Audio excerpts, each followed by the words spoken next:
Hello, and welcome to the Ignorance Project.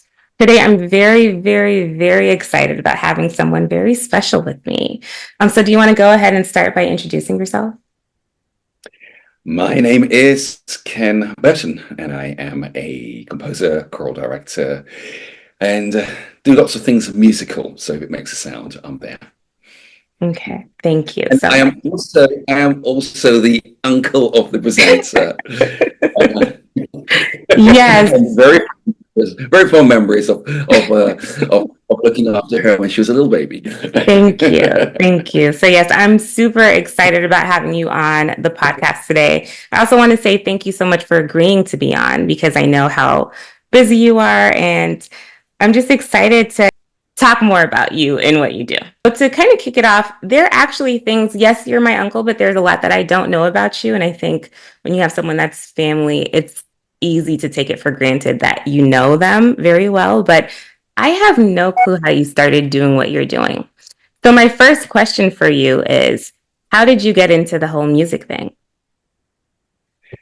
I would say there are three parts Okay. to music making: Okay. home, school, church. Hmm. So I think the most obvious thing would be the schooling. Right. So I did study music, Mm-hmm. and when you study music, of course, you're studying with the fellow professionals of the future Mm-hmm. who might be future employers or employees or Mm-hmm. co-workers. So yes, I did the traditional route of a music Okay. degree. I studied classical music, and Okay. the various things I studied were things like music analysis, composition, Mm-hmm. performance history, Mm-hmm. and so and then from a church, I was Okay. really heavily, and still am heavily involved in music making in church. So that's Right. playing in church. But from a very young age, and I am 25 next year. What are you laughing at? Well, because Okay. you're younger than me. That's it. Okay. No, from a very young age, actually Mm. from age 9, I started playing in church. Okay. But from that age, my sister, your aunt, Yeah. started the choir, and I used to play for them. Oh, And then okay. years later, they asked me to direct the choir. So I've been in Hmm. choir directing since 5. So mathematically, you Wow. can work out my age. I'm Uh, 54 years young. And so I really got into choirs. hmm. And so that my career developed really was Right. just choral music, what we think as a choral composer. Okay. But that's simply because I just had a lot of experience. I mean, the church, there's a lot of opportunities to develop a lot of Hmm. skills of things like leadership and so forth, and playing parts for the choir, learn how to Yeah. harmonize the mechanics of harmonization, Hmm. and hearing voices. You get to experience what different voices sound like. So Right. I like that environment. And then going back to the home, being from a very small family of 10, uh, I'm the youngest. I'm the youngest of a family of 10. So obviously Hmm. there's a lot of sound and activity around all the time. So the Hmm. home was buzzing. And I had what I consider a privileged upbringing. Many Right. would privileged to be materialistic privilege, but the privilege of actually having really strong family ties, strong Hmm. Hmm. family values, parents who were aspirational, who really taught us many, many great things. So basically, that was training me for Okay. the music world, because it's not just about skills, but it's also Right. about the ability to be able to interact with people.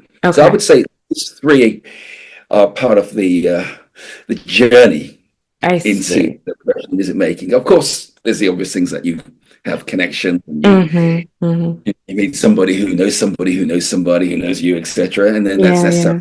that really, I think the foundation was really in the home, and just having lots of music making in the home. I must mention my sister Vanessa, who's playing. I used to just listen Yeah. at the door, and I, maybe because I was the youngest, and it's a feeling of comfort of music, Mm-hmm. like what music does. And I think if music can do this to me, I just want to be like a servant to others, to the Yeah. world. Yeah. They can experience really joy and release through music. I think it's really interesting that you talk about the noise of having 10 children in a household. I think having one child in a house already sounds like a lot of noise, right? But I can't imagine how it sounded. I've never really thought about it, how it sounded for you guys with 10 kids. So I think it's interesting that that's something that you go back to with the root of how you started really growing in music. What age were you when you started playing? This is disputable, Okay. apparently. Okay. But I was told I was probably about 3 or 4 when I That's what started my playing. dad, your brother, has said. Yeah, so I would Yeah. I would hear what you played, and then Okay. I don't know how it. But I somehow found myself onto the keyboard and Mm. started searching up all the keys that related to the sounds that I was hearing, and then I Hmm. actually my found where those keys were and started Right. playing Right.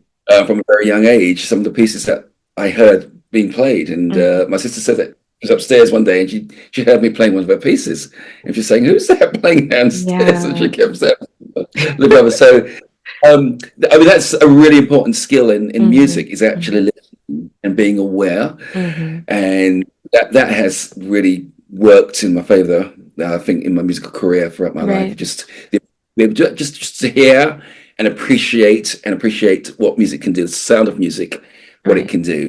That's part of the inner game of music, really. I can get that. Yeah. So you are clearly very passionate about what you do. And I think that's the goal that most people have to have that passion where they genuinely enjoy what they do on a daily basis, right? What would you consider your first big break in music? I would put it around about Oh, 1994, okay. and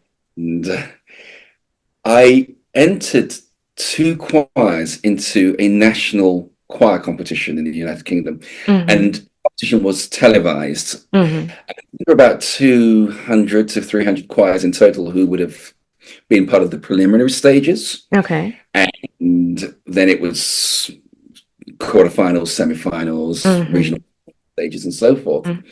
And in the final, there were 6 choirs in total, 3 youth choirs Okay. and 3 adult choirs. And I had 2 out of the 3 adult choirs in the final. So I was Two? I was in competition with myself. So yeah, so that was Okay. that's where a lot of things started to really take Yeah. off. Because it's televised, and obviously with television, Mm-hmm. so you have a 7-figure audience watching this, and it's a Mm-hmm. 6 series in television. So after that, I mean, one of the choirs actually won, Right. and after that, I got publishing deals and Okay. lots of concert work, and so Mm-hmm. that's really where it really, I think, really the big break, if I was to say, there was a Right. period which really launched the various aspects of choral composing and arranging Mm-hmm. and direction and so forth. It was that time. Yeah. Okay, and let's talk about that a little bit more too, right? Because when I hear musician, my immediate thought is like an artist singing and performing on stage, right? But there's so many different ways that you can be a musician, right? And you are, and please correct me, a choral master. That's how I see you in my head. Yeah, Okay. I do choral music, I do orchestral music, I do band Okay. music, I do a selection of things. I Hmm. also sing in a quartet. I've got a Okay. boy band, Yeah. which we do TV performances and so forth. So I Hmm. do Hmm. a variety of things, but I am drawn very much to the expression of the human voice. So yes, Oh, okay. and I guess it's being a part of a large family as well. Yeah. I've got quite a shy personality, although Hmm. I've become very verbose in my little life, and I'm known to like to play with words, like my Yeah. grandfather used to do. You But love but your I, puns. but I used to be very shy. I used to be Yeah. very shy, just Right. just very shy. So I still got some of that in me, and so I Hmm. like working with other people. I Mm. don't like necessarily being the center of attention. Okay. Uh, and then, when I'm conducting, I can have my back to the audience, so I don't have to look in their Like faces. Sia. I don't have to be seen. But I've Okay. got a guy in front of me Yeah. who, so I've got help, and And they're you on the can just stage. focus on that. Okay. So this is another question that I didn't really talk to you about before, but it's something I've always wanted to ask you, and I don't know why I have not asked you this. No problem. I know I have heard that you've performed for the Queen of England. Yes, Okay. they've done several performances for Her Okay. Late Majesty the Queen and the now King of England. Mm-hmm. Yeah, so I've been presented to her on 5 occasions. Wow. So Okay. it's. I remember one occasion uh, that we performed, and we were lining up. Mm-hmm. Somebody who says, "Oh, this is such and such a person. This is Yeah. such and such. This is what they are." So they came, and Kimberly was a choir director, Mm-hmm. and she stopped to me. She said, "So you have a very lovely choir, very good volume." Okay. Wow. very, very good volume. Yeah. Was we were joking and saying, if she's Jamaican, she would have said, "Oh, no, sing loud." But it was just a very, very funny. I share that with people all the time. Yeah. That I would say dynamic or powerful, but her Mm-hmm. words were very good volume. It's Yeah. just I Yeah. was saying, you guys were loud. What did that But no, moment, yeah. What did that feel like for you? Like even preparing, knowing that you were going to perform for her. What was that like? you know something? It sounds more it sounds more surreal or scary when you talk about it, but actually Mm-hmm. you're there. Yeah. It's just another human being, an individual. Yeah. And I don't want to diminish the most important person in our country, but it does feel like that. You are kind of disarmed when they're there. And in fact, Mm-hmm. we once for President Clinton when he came to the Wow. United Kingdom. Yeah, Okay. we did a performance for him, and I remember that occasion. We sang, and he was there again, a member of the audience, Mm-hmm. and there was a saxophone quartet who played, and because of course the former president played Yeah. saxophone as well. Yeah. And at the end, he was very graceful. He came down and shook the hands of the of every member of the choir. Mm-hmm. The press were there, and they were taking pictures of the saxophone quartet. They were all female quartet, so Oh, really cool. Okay. made for nice press pictures. Yeah. And then when the saxophone quartet walked off stage, Mm-hmm. press started walking away. Hmm. Clinton called them back. He said, Really? "Come back, please. I want to take a picture with the choir." Wow. Okay. And yeah, looking at that, it just sort of Mm. sometimes a disparity that exists in life. Yeah. Yeah. I mean that we were considered a lesser, that we weren't Mm-hmm. worthy of this, and it was the Mm-hmm. president who had to tell. Mm-hmm. I want some shots of the choir, you Wow. know. So that was a memorable moment. Just Absolutely. Yeah. yeah, I mean, I actually got to hang out in Buckingham Palace with the royals, and again, just talking with them normally, Mm-hmm. Mm-hmm. and they're fun. They're lovely people. Yeah. Yeah. Because they try to be normal, you know. Right. Right. Sometimes it's in trying to be normal that they can be more funny. That's nice. Okay, stay in your lane, you know. Yeah, yeah. So I have to ask you this then. Have you met Prince Harry and Meghan? I haven't formally met Okay. Prince. Okay. I've done events. I did an event for their late mother, so Mm-hmm. and of the passing of their mother, Princess Diana. Mm-hmm. They did a big concert, so we had a lot of people involved in that, All right. including the. I'm not quite sure if I'm allowed to mention the name of a current felon, but Okay. they were there. Anyway, He who shall they're not be part of it. named. Yeah. It was a massive event, and they were there at the time, Mm, and okay. song "Missing You," which was written for Tupac, wasn't it? Mm-hmm. So yeah, we were. I mean, sort of informally got to meet them, but no, I haven't met them. But a dear friend of mine, or dear friends of mine, who actually sang at the wedding, and Yes, one I of my remember. Yeah. who I sing with, he's one of my quartet members. Mm-hmm. Sang the lead solo for "Stand by Me," And it which was is which is beautiful. which I is was wonderful. definitely, yeah. Yeah, Dad and I were so, tuned in. We were very yeah, excited about watching that. Yeah. Okay. yes, it was Yeah. wonderful. So I want to talk to you about the movies that you worked on. But before that, I want to understand a little bit more about your creative process, right? So you have been the choral master for different Marvel movies. I know you've done some work for Jingle Jangle. I know that I watched Jingle Jangle with my family and we were listening and we were like, oh my gosh, we hear Uncle Ken's voice and like the background vocals and stuff. So how do you start to prep for roles and like what are the different types of roles that you have on the different movies that you've worked on? So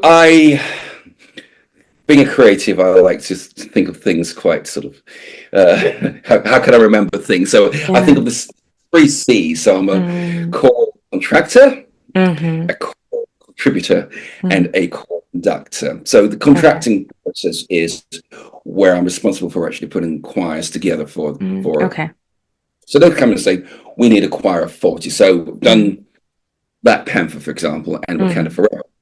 And they asked for a choir of 40 singers. So mm. my role is to not just call 40 singers and make sure that I satisfy the professional brief, but Right. to actually make sure that those 40 singers are vocally compatible and Mm, who are reliable and who are going to do a good job. So mm. I have to think about creating that sound. So that's a creative process in itself, is Okay. what sort of sound are they going to need for this and Mm, which voices are appropriate for this. So that's the core contracting side of things. And then as a contributor, I sing as part of choirs right. or Right. bands, which I've done on the Marvels. Last year I did Mm. Marvels. So, Featured singer on Candy Cane Lane. mm-hmm. Yeah, which is a great opportunity to work with Marcus Miller, bass player, wonderful. Yeah. And then as a conductor, yeah, Mm. so I've conducted on Wakanda Forever.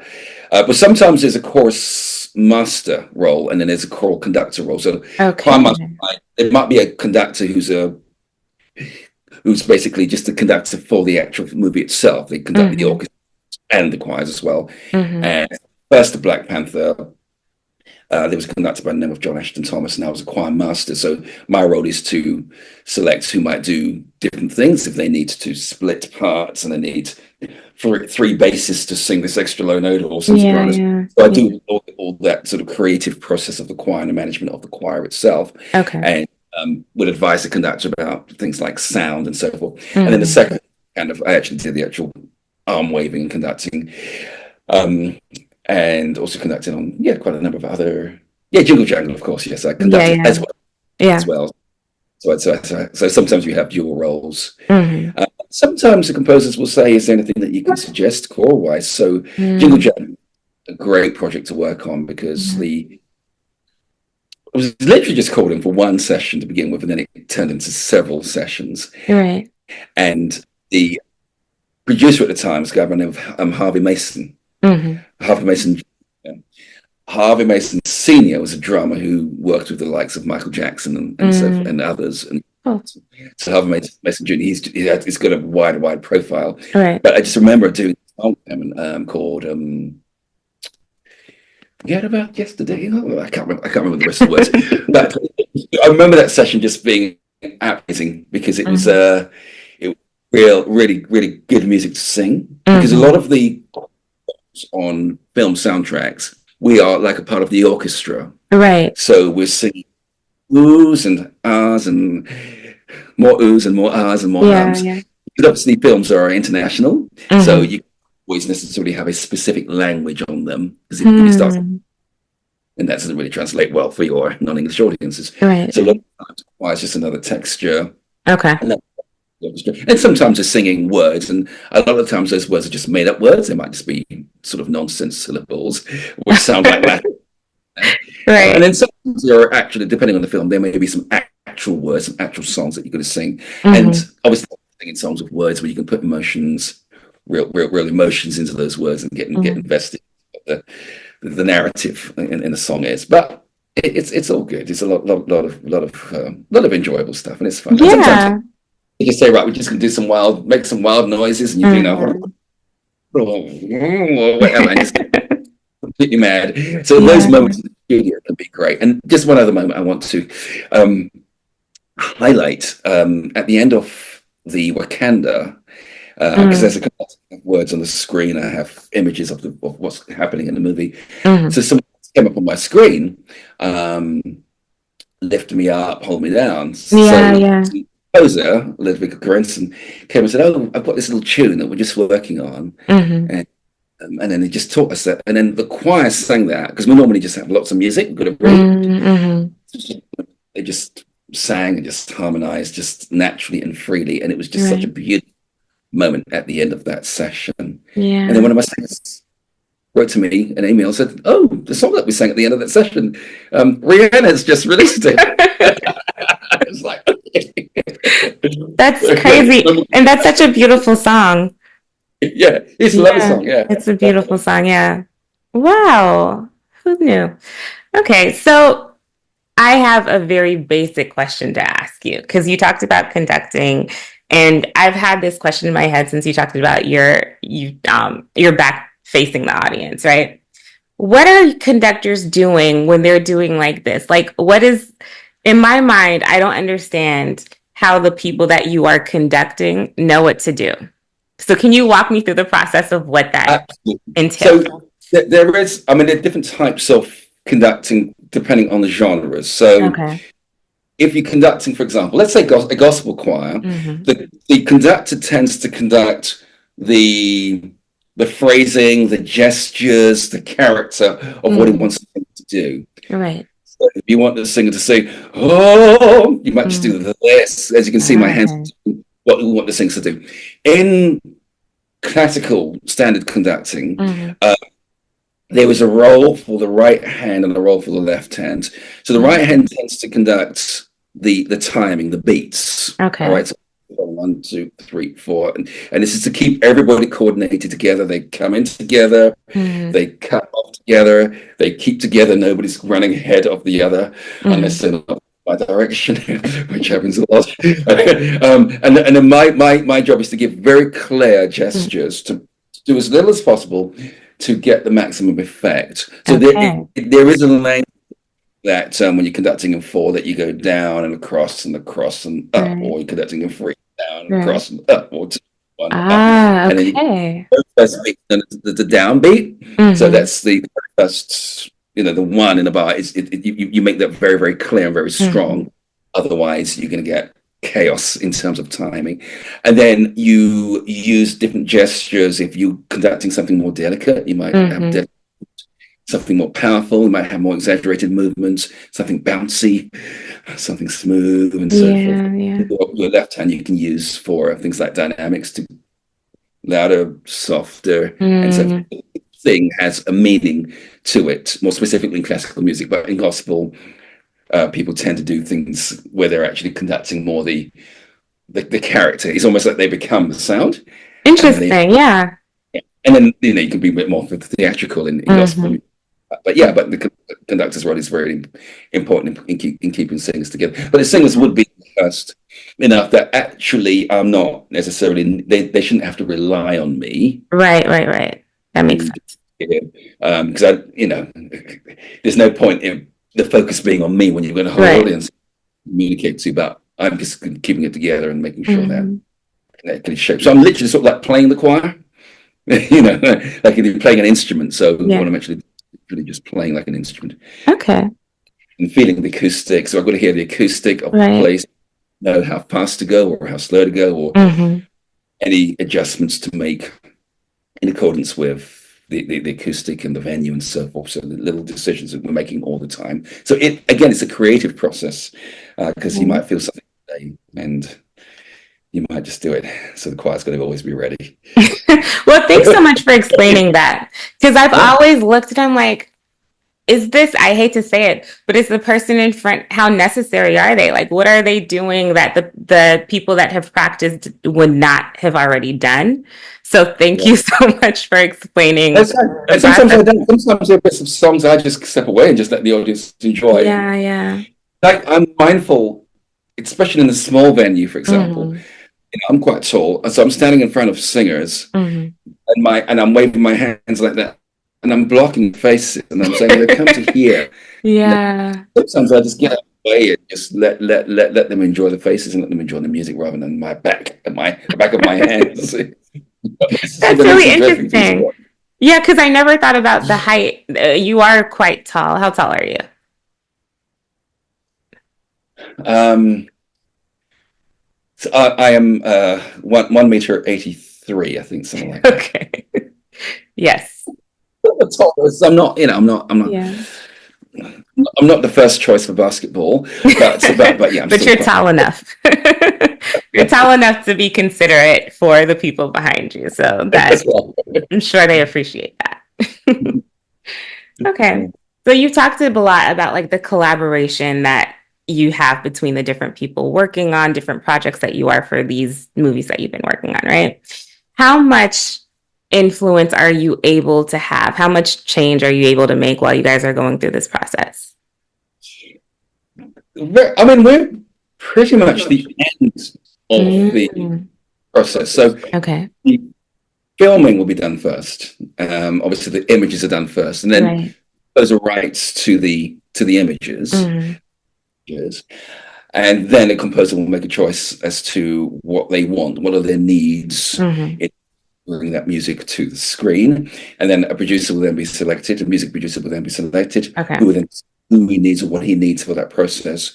And then they'll normally contact one of the big film contractors Mm-hmm. over here, who then contact me. So I'm sort of at the end of that. So I don't really have Yeah. much. There's not much at that stage that really can be changed. But Right.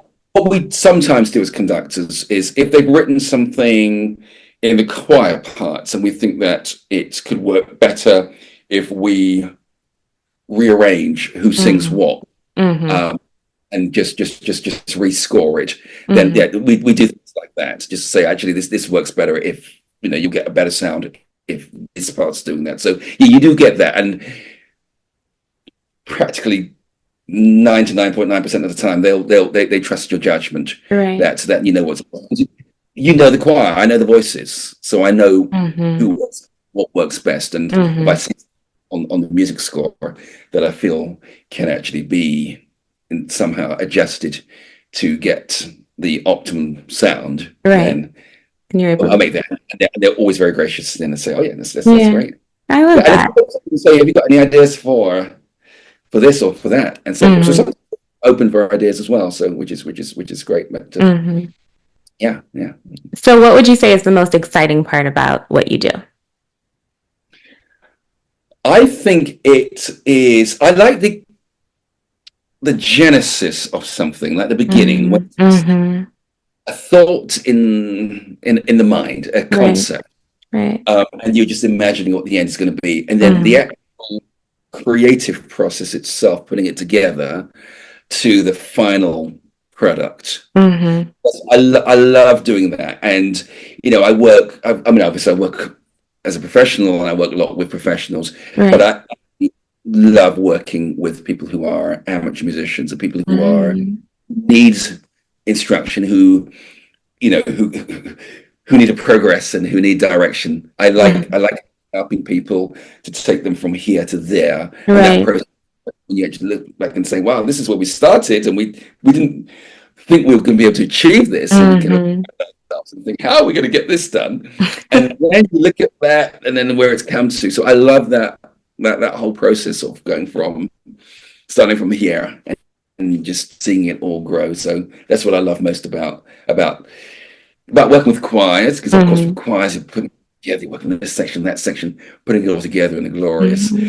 uh, sound that creates at the end of it. And then recording as well, recording production, when you might start Right. with just baking everything into account together, especially when we're working with something like a large orchestra, Mm-hmm. and just hearing everything just together, and that's just absolutely Yeah. like nothing else. That's beautiful. Does it usually Yeah. sound how you expected it to sound when everything comes No. together? No. But not always, not always, not always. No, actually, no. A lot of times it does. I mean, Okay. I was always going to be three answers to that question, which is Mm-hmm. yes, no, or beyond my expectations. So Mm-hmm. on the expectations, it's like better than. I remember my very first recording studio experience. Yeah. 16. roughly about 16 or 17. My very first recording the studio experience, and used to the sound that I was part of a band, a Mm-hmm. teenager, and I was used to the sound that they made, Yeah. and then went to the studio, and then once they put all the sort of studio, they did all the studio magic, and Mm-hmm. then they actually listened to it, and we're like, wow, this is like here on like the radio, whatever. Wow. I just remember that moment just being so excited. I think, I never want this moment to leave me. I want to do this for the rest of my life. Mm-hmm. So yeah, it's being the first time being in a recording studio. But Okay. it's wonderful. The process is wonderful. I mean, in the Michael Jackson story, the Thriller, Mm-hmm. which is the biggest selling album in the world, there was a mandate they had because the music industry decline, and Quincy Jones says, right, we've got to save the music industry with this Mm-hmm. album, and they recorded it. Billie Jean had like 92 different versions. Wow.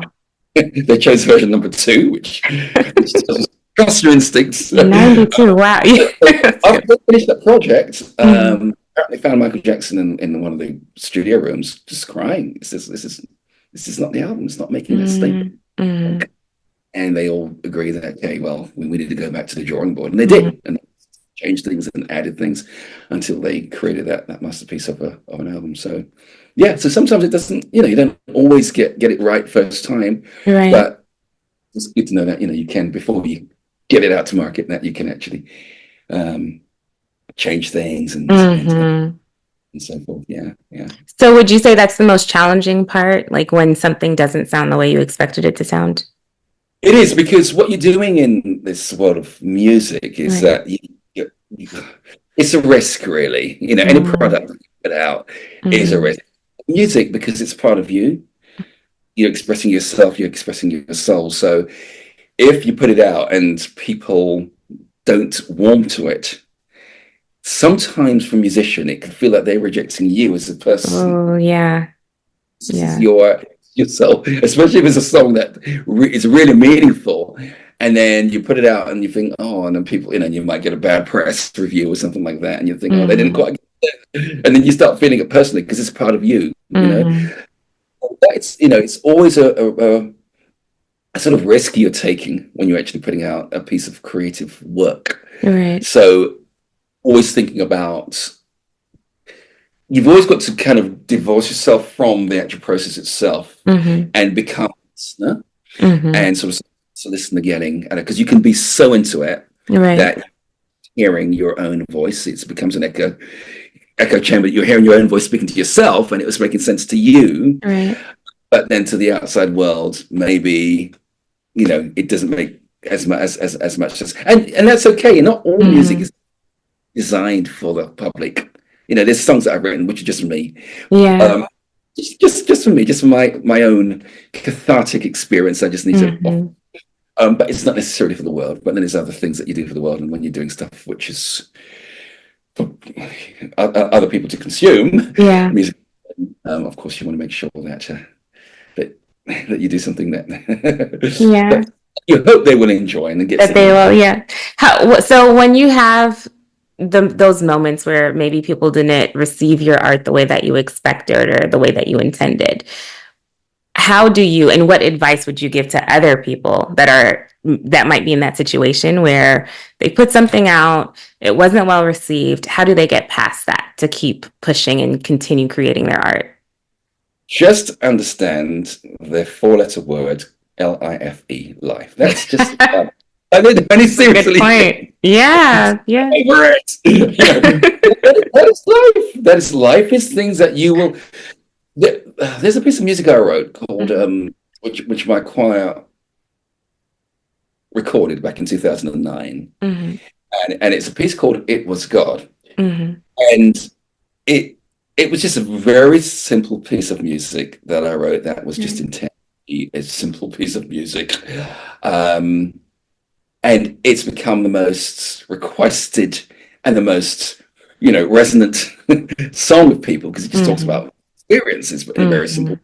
And people just love it, and Right. I didn't intend for it to have that kind of. It just happened. Sometimes you don't have an intention for something to Mm. have the success that it does, and other things that you, okay, this is what I really, really want to do, and it doesn't, and that's maybe because that's just your way of thinking, and you think Yeah. that that's things like you, and you can see the logic behind it and the explanation, but they're just listening to it and thinking, okay, well, fine, this is okay, or whatever. So I just think you just understand that, and just be happy and proud of what you've done. I mean, Right, right. it's a series of sort of snapshots. This is where I was at that moment. This is where I was Mm-hmm. at that, and you wrote it for a purpose. Mm-hmm. So Mm-hmm. ever regret writing something because there was a reason that you wrote it, and it resonated with you for a particular reason at that time, Mm-hmm. and just cherish that moment. And if others didn't, then that's not a problem. They will not. They will. They may not. They may, and so forth. A lot of songwriters, they'll write hundreds of songs. Right. The aforementioned Michael Jackson, and I'm sure the same with the artists I know you like, Beyonce and others.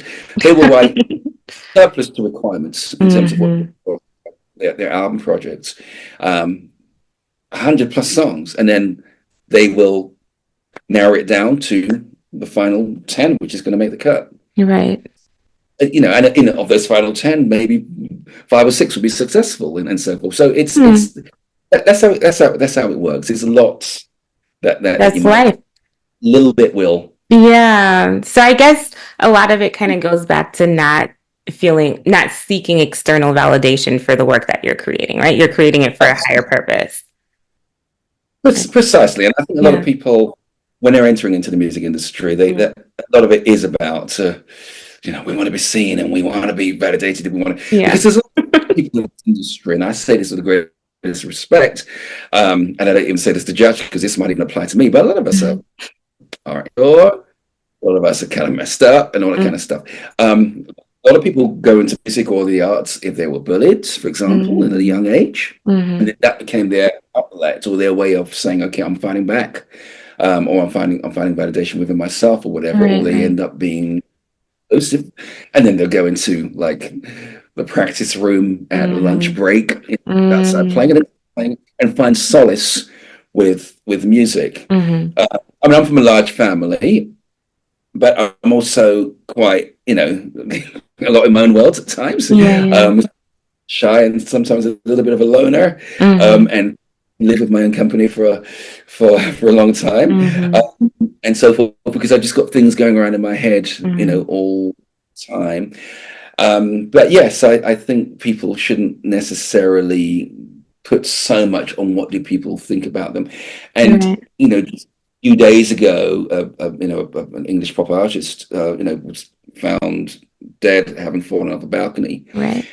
in Argentina, and I did some arrangements for when they're doing the TV show X Factor, Mm-hmm. for group and so forth. But again, it's the fame that sometimes people Mm-hmm.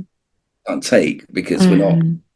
hardwired as human beings to do that, and we don't know always how to handle it, and because musicians are just normal people, Right.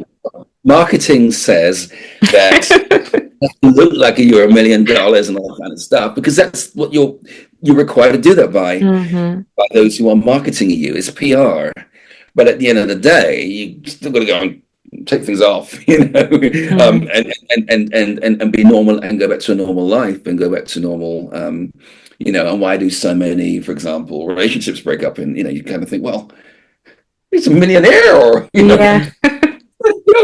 But again, the pressure. If you think about what is a musician's life, you're on tour for 4 or 5 months of the year or something, Mm-hmm. okay, away from the family. Something's gonna break, So, Yeah, yeah. um, so musicians go through normal life, but a Mm-hmm. lot of times the glamour, people think, well, they've got it all made, and they don't go. But a lot of times they are suffering a lot underneath, and Right. even when the press thinks, well, they're famous enough, we can write things about them, and they don't feel it, and we can say things about people, Mm-hmm. uh, they won't feel it because they've got enough money. They. I mean, some of them will just avoid it just to not be a part of it. But Mm-hmm. I'm always saying to people, don't a lot of the conspiracies they say about this artist is a part of the Illuminati or this. Yeah. You're talking about a real person, somebody's mother, somebody's wife, Mm-hmm. husband. somebody who, whose children could read something in the press about their own parents and stuff like that. Just think about how words can be Mhm. damaging or how words can build. So yeah, that's an important thing to understand for anybody coming to the music industry, really. Absolutely. That's an excellent point, too. And I think with this age of social media, it's so easy for most people to just put their opinions out online and talk about people. So yeah, you're right. Where it's a very interesting time. And I can't imagine like how challenging that can be for someone that is in the spotlight 24/7. I like that too, because I'm not so spotlight that Yeah. I can't on the road. Occasionally, the person on the BBC television program, whatever, Hmm. they might recognize somebody sort of over 70, which is I can live with that. But I'm not being parodied or paparazzi outside the house. I Right, would right. never want to be that. Like what I do to be to be able to Hmm. just get on and do what I do Hmm. without actually having any And to that's a me. good segue too, right? Because you do a lot for BBC. You mentioned the X Factor. Of course, we've already talked about Marvel. So there's so many different types of art that you create that are all still related to music. What's your favorite thing that you do? My favorite thing I do, Mhm. this program, I work working on a program called Songs of Praise. It's the longest running Christian program, I think, in the world. Certainly Wow. Okay. music for 64 years. Wow. Um, A lot longer uh, than and your trust me, I 25 years. haven't been, yeah, a lot. Yeah. Yeah. So one event that it does is an event called a Big Sing, where they got like Mm-hmm. about 3 or 4 thousand people in one of a big Royal Albert Hall. An orchestra, it's a band, it's a big choir, and so I often get the opportunity to actually arrange for sometimes some celebrity singers or Mm-hmm. arrange for choirs. So I've got actually all the resources. So I've got a band, contemporary band, Mm-hmm. which I like, an orchestra, which I like. I've got like so 200, 300 voice choir, and then Wow. sort of 4,000 voices in this room. So you can just let everything out Mm-hmm. because faith is fundamental to me. So Mm-hmm. be able to express my faith using all the kind of musical resources. Yeah. Um, just be given that. It's that's just wonderful because all my creative energies now are sort of coming out in different ways, That's which is beautiful. Yeah. What's your favorite instrument? I'm a trained pianist, so I'm supposed to say piano. I actually do like I don't the thing is with this question about favorites, it's not compatible with a creative mind because we just Okay, don't that's our favorites like one favorite today, and by within the next 10 minutes we have another favorite. But mm. no, I do like the sound. I actually like saxophone, Oh, um okay. activity of saxophone. Mm. So I just love the music of Kenny G and others. It's just yeah, I just love that because it's got this quality about it which is so close to the human voice in terms of Hmm. how it can sing, how it express a kind of wailing quality to it as well. So it feels Yeah. like a soul crying out. That's so interesting. I've never thought about that, but that's a good point. It does, Yeah. and so yeah, it's Yeah. very, very, very, very expressive. So I like it. It's not in use so much nowadays. It's gone out. Mm-hmm. It used to be used a lot in the famous saxophone solos, but no, it's an amazing instrument. Right. That just really resonates with me a lot. Okay. And I've used it a lot on some of my productions, some of my recordings I've actually produced. I had a great dear friend who sadly passed a couple of years ago, but yeah, he has amazing Cool. um, Yeah. just lifted to the songs when you bring that Right. instrument, the saxophone. So you mentioned Kenny G. Who are your musical influences? Everybody, Everybody. when I Okay. say everybody, I mean there are no. I can't.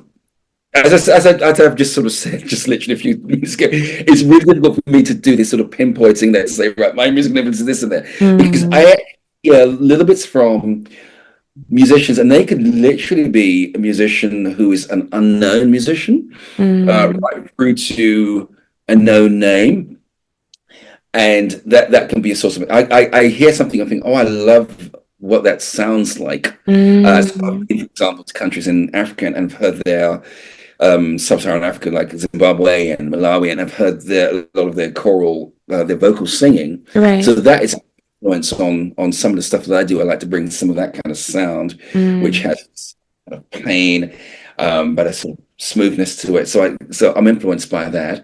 Um, I am influenced by a lot of classical composers. One of the composers who I like is Mm-hmm. Ludwig van Beethoven. So his music resonates with me a lot. Mm-hmm. It's what he likes to do rhythmically. There's a lot of stuff which is similar to West African rhythms, actually, Right, strangely. right. But a lot of what he does, a lot of his language, it resonates with me, quite a bit. Mm-hmm. Um, I like close harmonies, so Take Six have been a very, very strong influence Mm-hmm. on the possibilities of harmonies, so they have a strong influence on a lot of my writing. So if I'm writing close harmony, I always imagine Take Six singing it, and Really? then that helps me to get the voicing right and the actual sound. Mm-hmm. Mm-hmm. So those are just a few. Richard Smallwood, gospel singer, who Right. uses classical music with gospel, and he's got a particular sound, a Mm-hmm. real. He likes to write strong melodies as well. Rather than Mm-hmm. just all about the feel, but he likes to write strong melodies. So he's been a great influence. So I've written a lot of songs in that style. So he's influenced his sound. So Mm-hmm. yeah, I could probably go on forever and ever and ever, but No, I mean, but I think that's a lot of amazing. the points I would certainly say close harmony takes six. A lot Yeah. of my gospel writing, Richard Small, a lot of my classical Right. writing, um, Beethoven, and then with influences of sounds from around the world, really. Yeah. I have to say, I didn't expect you to say Beethoven, and I love it. I know I really love Frasier, the show Frasier. I don't know if you're familiar with it, but Right. okay. One of the things that Frasier and Niall, his brother, do in the show is they'll be listening to something and they'll know like exactly which recording of the classical song is playing. Oh yeah, And yeah, yeah. that's kind of one of my life goals is to be able to just like hear a classical song and be able to say, oh, I remember it from this specific record that I listened to. So anyway, I love that you said Beethoven. I enjoy classical music. I am not good with identifying like individual songs yet, but it's going to happen one day. Yeah, yeah. For me, it's all I think because the labeling of music is Right. just a lot of times it's a marketing thing, Mm, and sometimes it can be quite divisive when you start putting right. labels on. So I just see music as a whole. So that's Mm, why. So what's your favorite music or your favorite song, whatever? That's why I say I can't pinpoint it because I like particular sounds. I mm-hmm, like chord progressions and harmonies. mm-hmm. I like particular approaches and I can find them in different musical genres. In reggae, I can find them in hip hop. I can find them in pop. I can find them in classical. I can find them in gospel. Yeah. It's particular musical devices and techniques that I'm drawn to, Mm-hmm. and they come from really right across the world. So yeah, yeah. I love it. Okay. So if you were giving advice to someone about how to do what you do, what would you tell them? The advice I tend to give to people is know the industry you're going into. Mm-hmm. Right? Look and sort of say, "Oh, that singer. I want to do that one day." No, have a knowledge of the industry, Right. the legal parts of it, because this is where a lot of people get in a lot of trouble. Mm-hmm. All these Mm-hmm. stories about, oh, the record company did me wrong, whatever. No, you Mm-hmm. didn't read the contract properly. You didn't. It said it was going to do that. It's a business investment that they're making. They're Yeah, going to get money yeah. back. So yeah, so know the industry. Um, Always be open for learning, and never Mm-hmm. ever consider anybody below you that you can learn Mm-hmm. from. Mm-hmm. I just learn from people all the time. Mm-hmm. Always just be like a sponge for learning. Always be improving yourself, Right. being aware what's out there. I also advise people to think about property investment, which sounds like a Really? really thing. That's what I would have told my younger self this.